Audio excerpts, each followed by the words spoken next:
bienvenue dans votre émission. Bienvenue dans votre émission. Bienvenue dans votre émission. La Réunion les Lalles. La Réunion les Lalles. La Réunion les Lalles.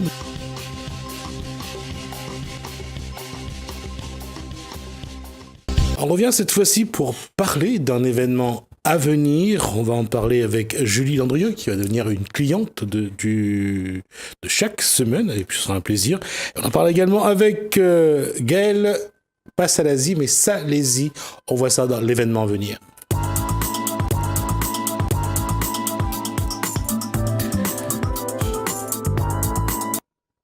J'aurais pu dire qu'il y a Salazie et puis il y aura celle qui va devenir un peu le chouchou de cette émission, mais bon, ça aurait été trop facile. Bonsoir Julie Landrieux. Bonsoir. Bonsoir Gaëlle Salésie. Bonsoir. Alors, ma question, c'est votre conférence, et il est prévu à quelle date ? Le 26 avril. Et c'est quoi comme conférence ? Je vais laisser Gaëlle commencer. Ce sera une conférence qui s'intitulera La peur, j'ai peur et j'en suis fier. Donc comment en fait renouer avec la peur tout simplement et ne pas se laisser dompter par la peur qui peut être freinante, mais au contraire comment est-ce qu'on en fait un allié pour pouvoir justement avancer dans la vie et prendre de bonnes décisions. D'accord, alors je vais pas déflorer le sujet tout de suite, mais je vais quand même vous demander de me définir c'est quoi la peur. Définir c'est quoi la peur, moi, bonne question. Ça serait vraiment de se dire en fait qu'est-ce qui est cette espèce de sentiment qu'on peut avoir, si je peux dire, cette émotion qui parfois en fait nous freine dans ce qu'on doit faire, tout simplement. C'est quoi la peur pour Julie Landrieux ? C'est exactement la même chose. J'allais dire, c'est vraiment ce sentiment où on sent qu'on est happé par une espèce de force invisible qui nous maintient à un endroit sans qu'on puisse avancer et aller de l'autre côté de cette peur, justement. D'accord. C'est vraiment, on a le même sentiment et la même définition de la peur. C'est lié aux croyances, aux traditions, c'est à tout cet héritage et ce patrimoine qu'on reçoit. Bien sûr, voilà. C'est très lié à ce qu'on a pu vivre dans le passé. Donc on peut se dire ça peut être nos croyances, ça peut être l'éducation qu'on a pu avoir, ça peut être nos expériences passées qui font que forcément on a une certaine vision des choses et que face à une situation, on va forcément s'inventer, si je peux dire, quelques films où généralement la peur elle est illusoire. C'est vraiment une projection. Quand on parle de la peur, je ne sais pas, pour ceux qui sortent de temps en temps, qui vivent dans une campagne, hein, quand on regarde les arbres, quand on regarde la nuit, quand on regarde les arbres, on voit les formes. Ça vient de quoi ? Ça vient du mental ? Ça vient sûr, oui. Ça vient de nos peurs intérieures ? C'est ça. Après, on va dire que là, on va quand même cloisonner un peu les choses. On va pas parler ici de peur, où on va dire ce genre de peur où on a tout le monde, on a peur de la mort, par exemple, ou vous voyez, c'est ces peurs universelles qui sont vraiment très fondées chez les gens, mais on parle vraiment ici, nous dans notre conférence, de peurs qui vont être vraiment dans la projection de prise de décision. C'est ça. Pour son avenir. On va s'améuser un petit peu. Quand on est enfant, on me dit toujours, si tu ne manges pas ta soupe, le loup viendra, le croque-mitaine. Voilà, c'est le genre de phrase qu'on inculque en fait aux enfants et qu'on ancre dans leur cerveau et limite dans leur connexion neurologique, qui devient une vérité en fait, en quelque sorte. Voilà. Alors justement, j'allais dire qu'il y a ce forme de traumatisme, de névrose qu'on installe dans les schémas de comportement des gens.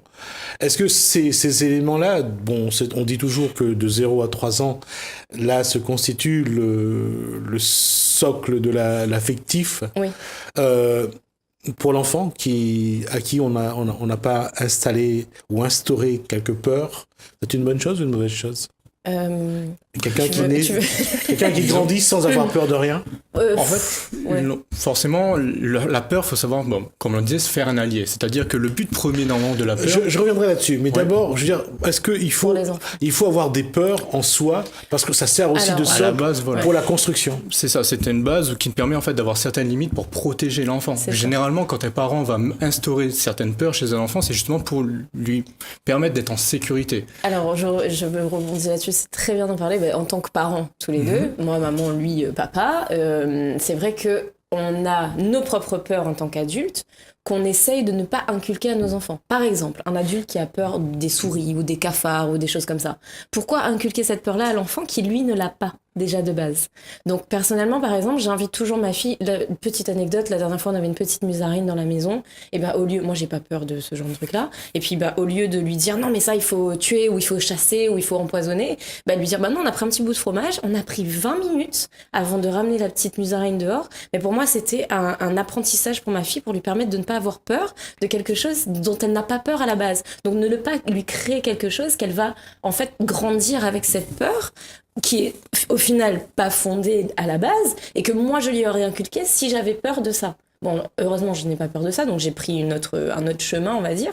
Mais ce genre de peur qu'on a, déjà, il faut se demander, est-ce que c'est la nôtre ? Est-ce qu'on a envie de la transmettre à notre enfant ? Et est-ce qu'on peut pas lui donner des limites pour que l'enfant puisse se protéger. Par exemple, tu montes en haut d'un arbre, quand tu redescends, tu fais attention à pas te faire mal, ou tu redescends d'une certaine façon, ou alors tu y montes pas du tout.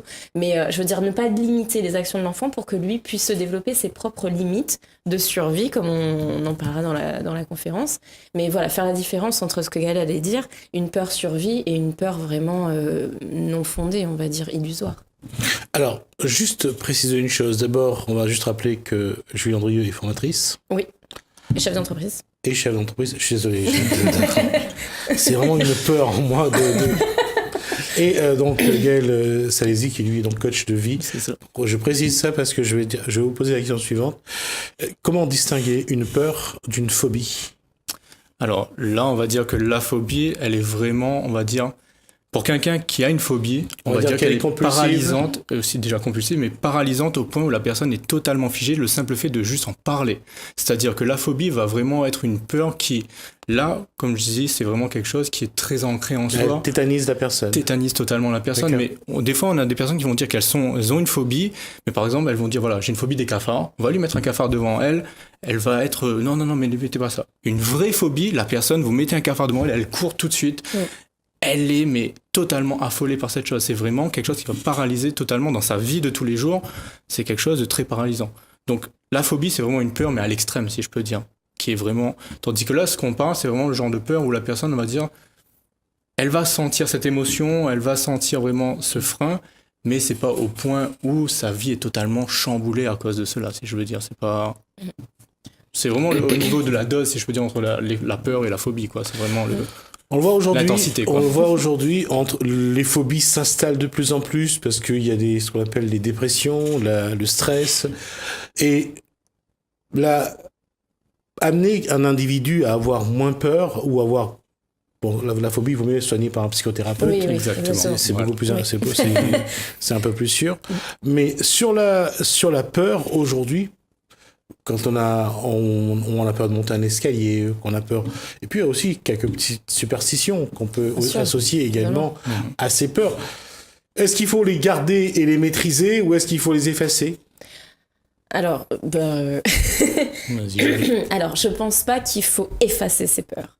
Je pense que justement, il faut les transformer. Donc on a par exemple peur, quelque chose de simple, de quitter son travail parce qu'on a peur de ne pas retrouver un autre travail, ou alors on a envie d'ouvrir son entreprise, on a peur de quitter son travail, donc toujours la même peur pour ouvrir son entreprise parce que justement on ne sait pas ce qu'il va y avoir après. Tout ce qui est inconnu nous fait peur. Sauf qu'on peut transformer le mot inconnu en mot découverte, et là ça prend carrément un autre sens. On voit les possibilités, on voit les opportunités qu'on ne verrait pas si on n'avait parlé que d'inconnu. Si on parle que d'inconnu, on verrait le frein, je vais perdre ma capacité financière, comment je vais payer mon loyer, qu'est-ce qui va se passer, combien de temps je vais prendre avant de faire de l'argent, de faire assez d'argent pour pouvoir subvenir à ce dont j'ai besoin, à mes responsabilités, payer mon loyer, mes factures, etc. Vivre, manger. Voilà, des choses très basiques. Si je peux parler de la pyramide de Maslow, de la pyramide des besoins, mais en fait voilà, donc on a nos besoins primitifs, dont on a besoin qu'ils soient remplis, et ensuite on peut passer à autre chose. On va juste rappeler que la pyramide de Maslow, c'est 5 étages, normalement, donc on commence par les besoins primaires. Oui, c'est ça. Et qui se situe bien sûr au niveau du système limbique. On dit que le système reptilien, donc c'est ce qui est devant, et pour arriver à l'affirmation de soi tout en haut de la pyramide. La question justement là-dessus, est-ce que c'est pas devenu trop simpliste? Après, je vais vous poser une question très personnelle. Est-ce que, par rapport à la pyramide de Maslow, la question aujourd'hui, est-ce que ces besoins-là, est-ce que l'être humain est conscient que ces besoins ne sont pas aussi importants qu'il veut bien le croire? Est-ce qu'il ne fabrique pas sa peur, justement, liée à ce matériel, à ces besoins qui sont souvent juste... illusoire, puisque ça lui crée un événement de confort juste pour le rassurer. Je Je pense qu'on sourit tous les deux parce que c'est quelque chose qui nous parle à tous les deux. Et non, c'est vrai que c'est important. Je pense Après, c'est quoi? Expression de gratitude, en fait. C'est être conscient qu'on a de la chance d'avoir ces choses, mais qu'elles ne sont pas vitales à notre survie ni à notre développement. Voilà. Qu'après, peut-être que tu voulais... Quand tu parlais de compulsivité, l'achat est souvent compulsif et ça répond à un besoin, à un manque. En fait, on pourrait dire que ça répond à un besoin, mais malheureusement, c'est qu'on va un besoin. Ça répond à un manque surtout. On va dire généralement, ce qu'on va utiliser par l'achat compulsif, ça va être vraiment qu'on a une sorte d'émotion en soi que l'on souhaite assouvir en quelque sorte. Le seul moyen qu'on a pu trouver, c'est de se dire, quand j'ai fait cet achat-là, cette émotion-là, je l'ai eue. Mais c'est très éphémère. C'est comme une drogue. Voilà, c'est comme une drogue. Ça. Et donc, forcément, qu'est-ce qu'on va faire? On se dit, la prochaine fois que j'ai besoin d'avoir à nouveau cette émotion-là, je vais aller acheter à nouveau. Malheureusement, si on se pose vraiment et on se pose les bonnes questions, au bout d'un moment, on va finir par trouver le moyen au long terme d'avoir cela. C'est-à-dire que, on en revient à la pyramide de Maslow, ce qu'on peut dire, sur au niveau, par exemple, à un moment, la réalisation de soi. Si on monte au niveau des hiérarchies, au bout d'un moment qu'on arrive à trouver cette réalisation de soi, l'achat compulsif n'a rien à voir avec l'émotion que peut nous apporter la réalisation de soi. Voilà. Et là, on se rend compte, en fait, que c'était un leurre. C'est-à-dire qu'on peut avoir exactement la même émotion sur le long terme si on fait le travail qu'il faut nécessaire, si on commence à apprendre à se connaître, si on commence à travailler sur soi, au lieu de passer par les achats compulsifs. D'autant que sur ce manque qui peut devenir une addiction avec le temps, puisque courir dans une grande surface, c'est quelque chose qui est facile. Ouais, on pense que ça peut répondre à cette souffrance. Mais la question, et là, je vais d'abord être très personnel dans ma question. À quel moment Julie Landrieux a découvert qu'elle peut aller au-delà de sa peur? À quel moment elle a traversé? Alors on va dire que j'ai eu un événement très marquant, c'était la naissance prématurée de ma fille. Je peux dire ça a été une des façons les plus incroyables de surmonter sa peur, parce que quand ma fille est née, on savait pas si elle allait survivre ou pas. Donc en fait de le faire au jour le jour, je n'ai jamais eu à aucun moment la pensée de me dire ma fille ne va pas survivre en fait. Le fait de le prendre au jour le jour. Et puis après 1 an et demi après ça, il y a eu la séparation avec son père, où là je me suis dit mon Dieu, mais je vais faire comment avec un enfant? On était en pleine création et l'ouverture du coffee shop à l'époque, donc je me posais beaucoup de questions à me dire mais qu'est-ce qui va se passer financièrement pour moi? Comment je vais faire? Puis j'avais toutes mes copines qui arrêtaient pas de me dire oh mais tu te rends pas compte, tu vas quitter le père de ta fille, comment tu vas faire? Genre comme si j'allais pas m'en sortir en tant que femme sans avoir le père de ma fille à mes côtés. Non mais franchement. Non mais il y a un moment donné. Non mais voilà. Donc il y a un moment donné, il faut se dire bon, là c'est bon, je suis une femme indépendante, je sais ce que je veux. Est-ce que ce serait pas mieux? Qu'est-ce que vous voulez? D'abord que je me construise mon propre bonheur et ma propre entreprise et ma vie en fait, pour après, plus tard, attirer l'homme de ma vie, ce qui est arrivé il y a 6 mois. Voilà. Mais voilà, vraiment, je me dis, il y a un moment donné où en fait, on se prend une claque et en fait, on tombe vraiment tellement bas. J'ai énormément souffert de la perte de ma 2e fille, de la séparation dans la foulée du père de ma fille. Donc j'ai énormément souffert de tout ça. Mais ce que j'ai découvert au-delà de cette peur, mais c'était juste magnifique et magique. Je me suis découverte en tant que femme, en tant que maman, en tant que chef d'entreprise, en tant que présidente. Enfin, je fais beaucoup de choses aujourd'hui. Et je suis ravie de pouvoir dire aujourd'hui, bah oui, j'ai eu peur, mais je m'en suis servie, en fait, de cette peur pour avancer et aller au-delà de ça. Et j'aime bien, parce qu'on aime bien dire souvent tous les deux que tout ce qu'on a toujours désiré se trouve de l'autre côté de notre peur. Donc imagine, on est là, la peur elle est là, puis de l'autre côté, il y a la vie dans son... C'est la raison pour laquelle il faut aussi garder sa peur pour continuer à trouver les solutions. Voilà. Et je pense que c'est très intéressant, en fait, quand on analyse l'émotion peur, et non pas une peur phobie ou etc., mais l'émotion de la peur, elle peut être transformée comme un moteur de création. C'est vraiment très important, ça. Je pense que c'est la base de ce qu'on a envie de transmettre comme message, en fait.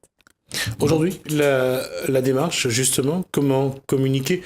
On voit que lorsque vos amis vous disaient que quitter le père de votre enfance allait être quelque chose d'extraordinaire, finalement, elles vous transmettaient leur peur. Bien sûr, mais totalement. Oui, surtout parce qu'elles avaient aussi des amis qui avaient vécu la même expérience et pour qui ça ne s'était pas bien passé, qui avaient eu beaucoup de mal à retrouver du travail ou à retrouver un appartement ou à subvenir aux besoins de leur enfant. Un cas spécifique n'est pas le mien. Voilà. Donc on ne se compare pas. Chaque chemin est différent, en tout cas est unique en ce sens, et c'est pour ça que finalement, là, je disais que souvent on disait que le bonheur est au bout du chemin. Les Bantous disent que le bonheur, c'est le chemin. Le bonheur, c'est le chemin. C'est ça. Exactement, oui, c'est ça. Vous êtes coach de vie. Qu'est-ce que, lors de cette conférence, qu'est-ce que vous voulez apporter à ceux qui vont venir vous parler, qui vont venir vous rencontrer et vous écouter? L'une des choses les plus importantes pour moi, je pense que la peur, elle est vraiment freinante dans l'épanouissement personnel. C'est-à-dire que beaucoup de personnes ne vont pas oser faire des choses qui, au contraire, au fond d'eux-mêmes, ils sont tout à fait conscients que c'est exactement ce qu'ils veulent faire. Ils vont pouvoir se réaliser, ils vont pouvoir faire cela, mais parce qu'ils ont leur peur, justement, ils n'osent pas passer le cap et passer à l'action et le faire. Et généralement, on se rend compte que, pour ma part, personnellement aussi, c'est ce qui s'est passé dans ma vie, c'est les étapes clés de ma vie ont toujours été quand j'ai surmonté une peur. On en revient à ce que Julie disait aussi. C'était, par exemple, pour ma part, ça a été le moment où j'ai changé d'entreprise, où j'ai vraiment changé de carrière, où je me suis lancé justement pour devenir coach de vie. Et de même aussi, j'ai vécu la séparation avec mon ex, où j'avais mon fils d'1 an à cette époque. Comment est-ce que justement aussi on fait pour se dire, ok, on fait ces changements-là, qu'importe ce qui va se passer, alors que tout au fond de moi, j'ai ressenti énormément de peur, mais j'y vais. Justement, dans la définition de la peur et de cette peur intérieure, c'est le fait de l'inconnu qui est juste derrière.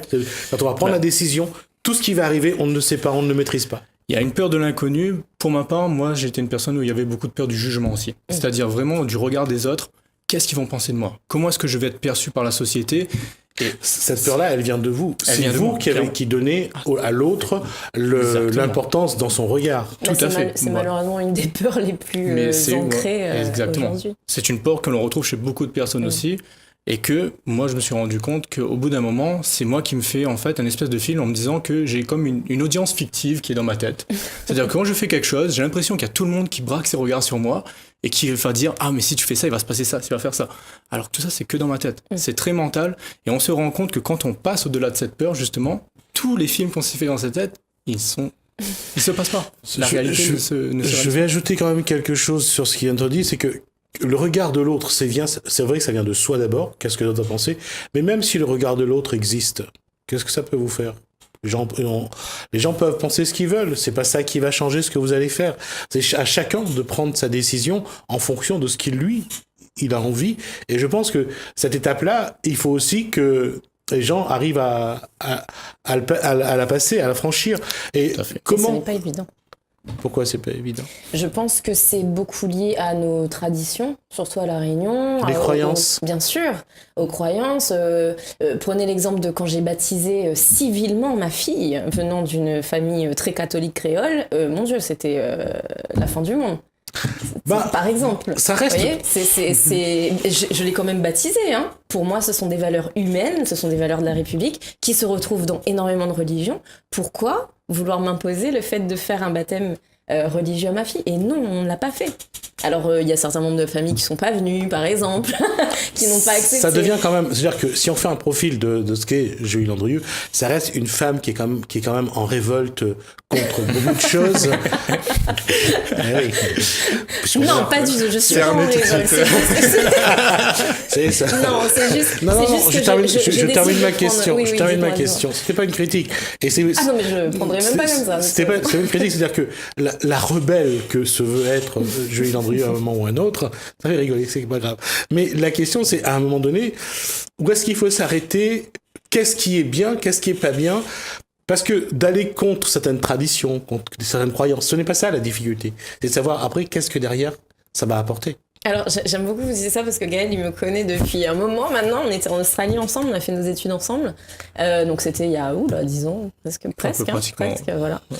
Et c'est marrant parce que quand tu m'as connue à l'époque, on pouvait mettre ce mot-là sur moi, tu pourrais dire. Mais maintenant, on va dire, pour revenir à votre question, on va dire que, en fait, moi, j'adore les traditions. Mais par exemple, aller apprendre le tressage de Vakwa, ou tressage coco, ou apprendre à danser le mayoloya, vous voyez ce que je veux dire? Apprendre à jouer du rouleur, voilà, ça ce sont des traditions pour moi qui sont hyper importantes et que je trouve Je parle de ce qu'il y a dans chaque individu. Voilà. C'est la capacité de vivre les traditions en fonction de ses valeurs. Bien sûr, c'est ça. Et c'est exactement ce que j'allais dire, c'est en fait trouver ce qui nous correspond à nous, tout en ne suivant pas juste bêtement et aveuglément quelque chose qui ne nous convient pas en fait, qu'on sait qui n'est pas bon pour nous, pour notre épanouissement personnel, et sans faire du mal aux autres, hein. C'est vraiment ça qui est important. Il faut pas juste faire des trucs et puis se dire ouais, je m'en fiche de ce que les gens pensent, ou je m'en fiche de qui je blesse sur le passage. Non, c'est pas ça du tout. C'est pas ça du tout. C'est faire des choses qui sont bonnes pour soi, tout d'abord, pour pouvoir être épanoui et justement donner la meilleure version de soi aux autres et au monde. C'est ça qui est important. C'est ça, cet échange qui est important. C'est pas aller contre le système et hop, machin.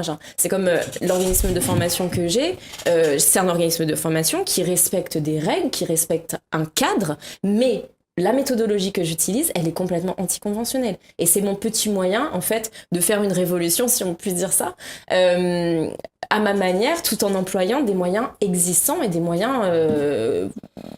un cadre politique, si je puis dire ça, qui me permettent d'exercer ce que j'ai envie de faire, ce que j'ai envie de transmettre. Donc on est bien sur quelque chose, c'est-à-dire qu'on conclut là-dessus, et je vous pose à vous deux la question, tout doit se passer dans votre regard, finalement. Bien sûr, tout est dans notre vision qu'on a du monde, en quelque sorte, mais surtout vraiment de l'expression de soi, en quelque sorte. On en revient à cela, et ce que disait Julie, c'est vraiment que la peur nous freine à vraiment être soi-même, mais qu'on ne laisse pas ça nous guider. On n'est pas guidé par la peur, mais au contraire par ce sentiment profond de ce que l'on souhaite vraiment être et qui on est réellement et comment on l'exprime. Tout se base là-dessus et c'est la vision qu'on a de soi. On est la seule personne à connaître vraiment qui on est vraiment. Alors pourquoi le cacher au monde? Pourquoi laisser la peur être ce frein? Et au contraire, laissons-le l'exprimer et osons être nous-mêmes. D'accord. Un dernier mot, Julie, avant que je conclue sur cette partie d'émission. Moi, j'aurais juste envie de dire quelque chose. C'est au lieu de choisir le chemin de la peur, choisissez peut-être le chemin de l'amour et demandez à votre cœur, avant de prendre une décision, qu'est-ce qui vous parle le plus. Voilà, moi j'aurais juste dit ceci, c'est que finalement avoir peur ce n'est pas quelque chose de difficile. On dit qu'on parle souvent de courage. Le courage ce n'est pas de ne pas avoir peur.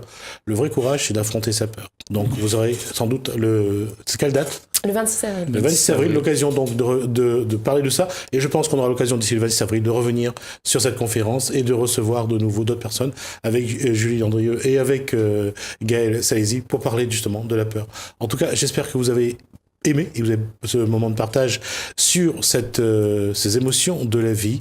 J'espère donc que vous revoir dès demain. Pour l'instant, je vous souhaite un bon début de soirée. Bienvenue dans votre émission. Bienvenue dans votre émission. Bienvenue dans votre émission. La Réunion Les Lalles. La Réunion Les Lalles. La Réunion Les Lalles.